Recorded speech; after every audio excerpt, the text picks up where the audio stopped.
The Ottoman Sultanate, in the early stages of its history, began a long period of expansion under the guidance of several remarkable and capable sultans. One notable ruler among them was Murad I, who, in the 1360s, conquered the very important Byzantine city of Adrianople. Over the next century, the Ottomans expanded their territories in both Europe and Asia. By 1451, the Ottomans had nearly surrounded the Byzantine Empire on all sides, and Constantinople had become a much smaller, weaker city under the influence of the Ottomans. Over the previous century, Constantinople's population had declined significantly. Many wealthy and educated people fled to Europe, especially Italy, bringing knowledge and texts that deeply influenced the Renaissance. Although Constantinople had lost much of its former glory, it remained extremely valuable. It controlled trade between the Black Sea and the Mediterranean and offered the shortest crossing point between the European and Asian parts of the Ottoman domain. The city was also religiously significant, being a major Christian center, and conquering it would represent a major victory of Islam over Christianity for the Ottomans. In 1451, Mehmed II, M., became sultan after the death of his father, Murad II.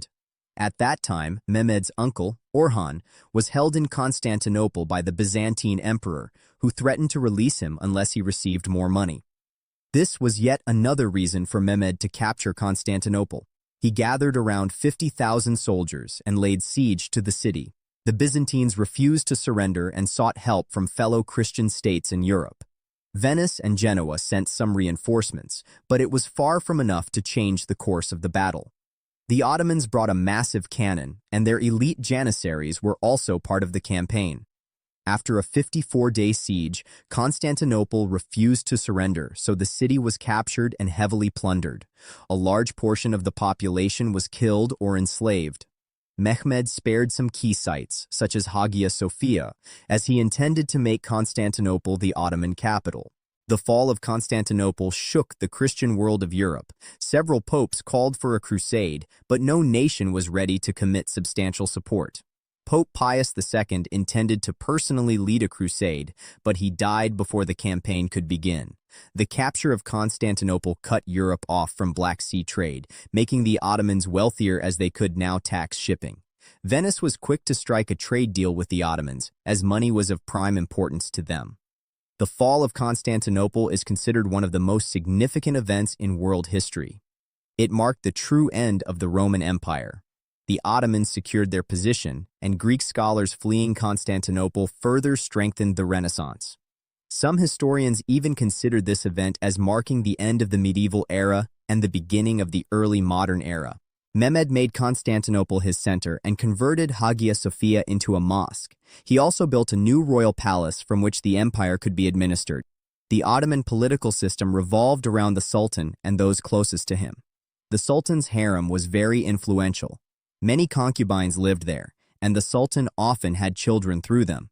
These women held considerable power, and the sultan's favorites could increase their children's chances of succession. Succession did not automatically go to the eldest son. After a sultan's death, his sons would often eliminate rivals to claim the throne. The sultan could place his preferred heir near the capital, so they would receive news of his death first. Eunuchs also lived in the harem to manage it. Many of the sultan's slaves held high-ranking administrative and military positions. A large number of these slaves came through the devshirme system, where Christian boys from the Balkans were taken, converted to Islam, and trained to serve the sultan. Some were sent to the janissaries, while others became high-ranking administrators. For some, this was seen as the best opportunity for social mobility. The system was also a way of taxing non-Muslims and avoided Islam's prohibition on enslaving fellow believers. Even so, Jews and Christians could largely live under their own laws if they paid taxes and remained loyal. Below the Sultan, the Grand Vizier acted as a prime minister and, along with the advisory council called the Divan, managed the empire's administration. After the capture of Constantinople, the Ottomans focused on further expansion. A decade later, they went to war with Venice, winning the conflict and strengthening their navy. By the end of the 16th century, the empire had expanded considerably. In 1512, Selim I ascended the throne. In 1514, he defeated Shah Ismail of the Safavid Empire and then invaded the Mamluks. Within a year, the Mamluk Empire had collapsed and the Ottomans controlled Mecca and Medina. Control of these holy cities allowed the Sultan to style himself as Caliph, enhancing the prestige of the Ottoman state. The Ottomans' superior use of gunpowder weapons gave them a military advantage. From this point on, the identity of Islam became inseparable from the Ottoman Empire, with the crescent symbol commonly associated with Islam. The Ottomans now controlled overland trade between Europe and China. Europe had to seek alternative trade routes, indirectly pushing exploration westward, eventually leading to the discovery of the Americas. After Suleiman I, Suleiman the Magnificent, took the throne in 1520. He quickly captured Belgrade and Rhodes.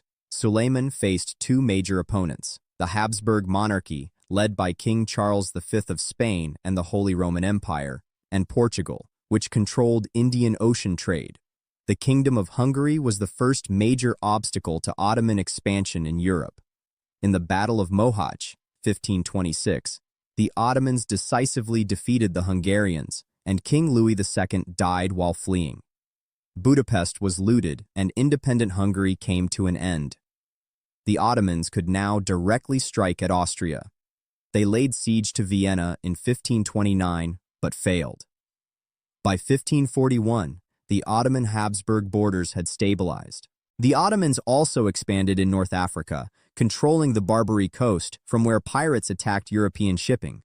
The Ottoman navy protected these territories. Attempts to challenge Portugal's hold on the Indian Ocean and to capture Malta in 1565 failed. After Suleiman's death, his son Selim II, Selim the Drunkard, continued expansion and captured Cyprus from Venice. This alarmed the Papal States, leading to the formation of the Holy League, an alliance of Christian powers aiming to destroy the Ottoman navy. Under the command of John of Austria, the Holy League defeated the Ottomans at the Battle of Lepanto, 1571. The Ottomans suffered heavy losses of experienced sailors and infantry. Their advance in Europe was halted, and European improvements in sailing technology left Ottoman oar-based ships outdated. The Holy League did not fully capitalize on the victory, and Venice could not retake Cyprus. While the Ottoman Empire was weakened, it remained strong. Conclusion. The rise of the Ottoman Empire is one of the most significant events in European, Asian, and African history. The empire expanded rapidly, gaining immense wealth and power. The fall of Constantinople accelerated the Renaissance, the collapse of Hungary strengthened the Habsburgs, and European searches for new trade routes eventually led to the discovery of the Americas. This expansion was made possible by a highly organized bureaucracy and a strong military, though many, particularly those taken through the Dev Shirmi system, served against their will.